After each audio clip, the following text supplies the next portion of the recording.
ইলেকশ্যনৰ সময়ত আপোনালোকৰ মনত আছে মই প্ৰায়বোৰ ইলেকশ্যনৰ মিটিঙত কৈছিলো যে তৰুণ গগৈ ডাঙৰীয়াই 5 বছৰৰ মূৰত ইলেকশ্যন আহিলে মহিলাসকলৰ গ্ৰুপবিলাকত 5,000 টকা বিলাই তেওঁ আশা কৰে যে অসমৰ মহিলাসকলৰ ভোট 5,000 টকাতে ল'ব পাৰি।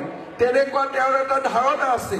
ইলেকশ্যনৰ সময়ত মই হিচাপ এটাও বুজাই দিছিলো যে 5,000 টকা 10 গৰাকী মহিলা দি ভাগ কৰিলে 500 টকাকৈ পৰে আৰু 5 বছৰত এবাৰ দিয়ে তাৰমানে গাই প্ৰতি 50 টকা পৰে। এইটো হৈছে তেখেতৰ মহিলা সবলীকৰণ।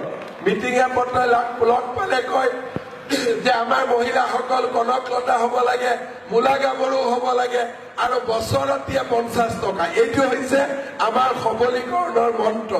কিন্তু আমি ইয়াৰ পৰিৱৰ্তন বিচাৰিছিলো।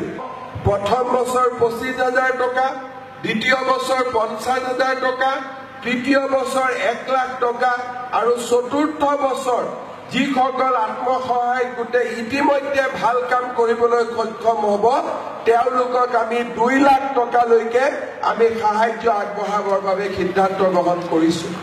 ইলেকশ্যনৰ সময়ত মই কৈছিলো যে আমাৰ মহিলাসকলে প্ৰতিটো গ্ৰুপে 5,000 টকা পাব নালাগে, অন্তত 5 লাখ টকালৈকে পাব লাগে আৰু তাৰ কাম আজি আমি বহুতখিনি আলাপ আলোচনা কৰাৰ পিছত আমি সুন্দৰ আঁচনি এটা নিৰ্মাণ কৰিব পাৰিলো।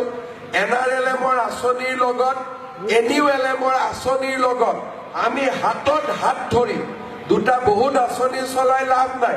কনকলতা মহিলা সবলীকৰণ যোজনা ৰাজ্য চৰকাৰৰ আৰু নৰেন্দ্ৰ মোদী ডাঙৰীয়াৰ NRLM আৰু NULM এই দুইটাকে একলগ কৰি আমি এটা নতুন আঁচনি আমি অহা পৰহি দিনাখন আমি গুৱাহাটীত আৰম্ভ কৰিম।